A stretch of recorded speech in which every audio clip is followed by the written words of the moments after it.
Allohim, meni o'z holimga tashlab qo'yma. Ey olamlarning Robbisi, o'zingga hamd bo'lsin. Maqtovga faqat sen loyiqsan. Senga ibodat qilaman. Sendangina yordam so'rayman. Meni ne'mat ato etilganlarning yo'liga, iymonga hidoyat et. Adashganlar, g'azabga uchraganlar yo'lida qilma Allohim. Buyuk sinov berding Robbim. Bu sinovdan yorug' yuz ila meni chiqar.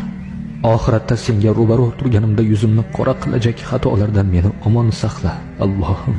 Sen madad bermasang, sen saqlamasang, na shayton hiylasiga bas kelaman, na nafsimdan g'olib bo'la olajakman. Robbim, meni zolim zulmidan xalos et. Ofiyat va omonlik ber. Iymonimni salomat et.